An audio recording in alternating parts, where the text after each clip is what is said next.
I'm going to show you how to install a bathroom cabinet. Bathroom cabinets are really practical, really good for storage, and can also, with mirrors on front, add a lot of space to a bathroom. The tools we need are a hammer drill, a normal drill, a spirit level, a stud finder, some masking tape, a tape measure, a pencil, some safety gear, and some screws. But most importantly, the bathroom cabinet itself. When positioning your cabinet, it's important to look around the room and see what the aesthetics are. So in this case, we've got a vanity here and we'd like to center it in front of that, obviously in front.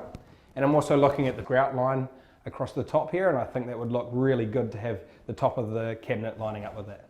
So the first step to get this set up would be to find a center line in front of the vanity here, which I'll just do with a level now. Most vanities have their taps right in the middle, so I'm going to use that as a center line and just make a few marks on the wall.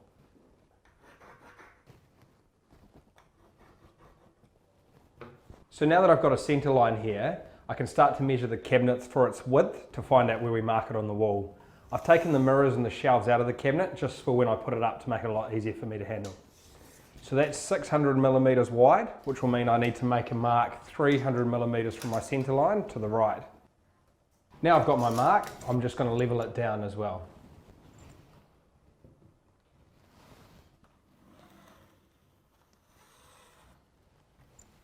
Now that I've got my right hand side marked out and I know where I'm going to put it on the top, I can measure out my first screw hole and find out where the stud is. I've got a stud finder here and I'm just going to try and find out where they are. There, we've found one. You'll know you've found one when the light shines red and it beeps in a long tone. Now that I know where the stud is, I can measure from the right hand mark we've got here to the stud, and then I'll know where to mark on the cabinet for our drill hole. 304.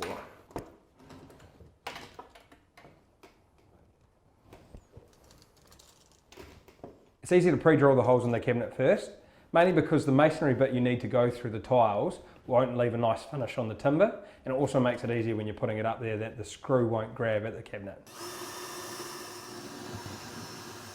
Now that I've got them pre-drilled, I'm going to ask a friend to come hold it in place while I drill through the tiles.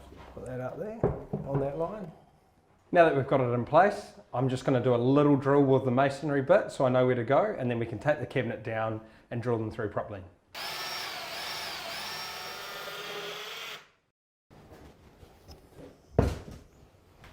Now I've got two really clear marks. Now I'm going to be drilling into the tiles. Because that's really loud, I need to put my protective gear on.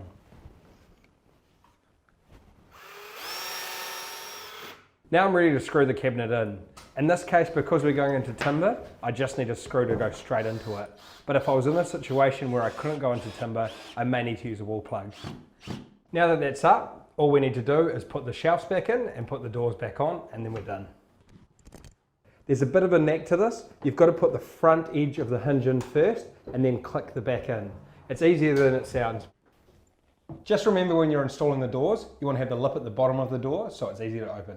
And there we go. That's how you install a bathroom cabinet.